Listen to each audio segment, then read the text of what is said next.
Arbery was and sharing a little bit of his background. And then also, we'd also like to have you walk us through what happened to him on the day he was murdered. I know many have seen the video, and many are aware, but for those listeners who might not be, I think it would be helpful for us to have the context. Absolutely. And I'll approach it a little bit differently. I think it's important for us not to use too many comparisons to previous and past events so that, the human being's story gets lost. So this is the way that I have, in my mind, gotten to know this young man that I have never met. I've never met his family. I have been in his community, however, over the years many times. And so I will say that Ahmaud Arbery is like every other young individual, young American, someone who seemed to be full of promise, who was a product of his local community. From all indications, this is where he grew up. This is the place where he found his friends. This is where his family flourished. His mother, his father, siblings, other family members. So this young man, without sounding disrespectful, this young man is like any other young man that you might find next door. Removing ethnicity altogether, he attended high school in his area. He was, for all practical purposes, I believe, a very likable person from what I have heard from interviews with other people, that he got along with everyone. I heard an interview with his father who said that he was the type of individual who would sacrifice his last resource to help someone else. So this speaks to a 25-year-old who not only had matured, but also had started his journey to learn life lessons of charity and caring and compassion. He was an athlete. And like many young people, I believe that he paid closer attention to his own health than many of us who are older. It drives home the question, what is it that we expect from young Black men these days? Here is someone who's paying attention to his health. Here is someone who is giving in his community. Here is someone who has a job where he's earning. The only thing that I would like to leave with the listeners that is probably most poignant is that this young man was someone's son. He was someone's son. He was a mother's son. He was a father's son. He had friends and siblings and cousins. He was a human being. Without knowing him personally, my heart sinks every time I view that horrible, tragic video, not because I knew him personally, but because I know him as a brother in the life of humanity. It is indescribable how, as believers in any faith, how we can be complicit or complacent when we see tragedies like this. So to sum it up, I believe that this young Black man was not just a young Black man. He was an American. He was a member of his community. He was a living, breathing part of the tree of life. And forgive me, I get a little bit choked up because as I think about how in communities of faith, we not only are trained to view those we serve, but how we feel it just from the Spirit of God himself. I get choked up because now there is a voice that is silenced, that would have contributed to a greater good in this world that we live in. So I leave it with that. There will be weeks and months of descriptions of this young man. He was an amazing runner, from what I understand.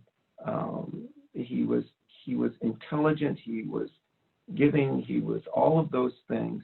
But I want your viewers to please put aside all of the details that are associated with the world that we live in and think very, very plainly and basically about the fact that this was a living, breathing human being that had a right to live, who had not yet experienced life to its fullest. Thank you.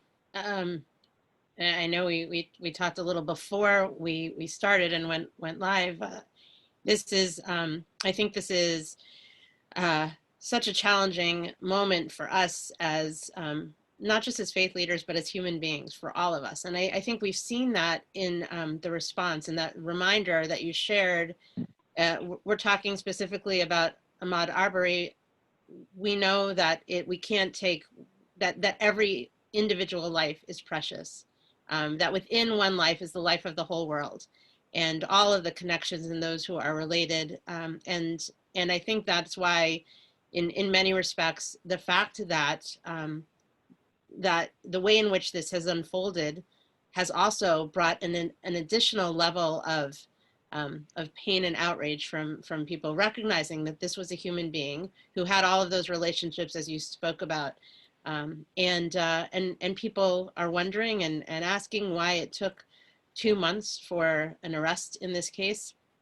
Gregory McMichael and his son Travis were walking free for over 2 months, and that it was only after this video popped up and resulted in all this outrage on social media that we even saw these two men facing charges. And the question arises as well, perhaps there's an additional story behind this incident in terms of how how it pertains to the role of the media. So we're wondering and hoping that you'll be able to share with us your thoughts on why it took more than 2 months for this murder to even make it to mainstream media. And even if there wasn't an arrest, an incident happened. And I think that when we talk about the value of life and the fact that this gap in time and just that question of the role that the media plays and your view on that. Yeah, absolutely. One of the great blessings that I've received in my life is to be surrounded by so many people who have taken an interest in me. Most recently, that of my mentor, Bishop Jackson, is a remarkable man. We talk about politics, we talk about social justice and so forth. And I will say this to your question about why did it take so long for this story to break on the national stage or even on the stage locally in the state. And I'll give a very simple and concise answer. Our society is reactionary. History is a much better report card of who we are than the rhetoric that we present, okay? We had the pandemic going on. We had all types of political conversations going on.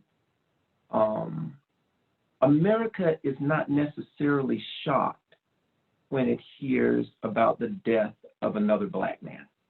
That is just the truth. It becomes a different story, though, when we see it.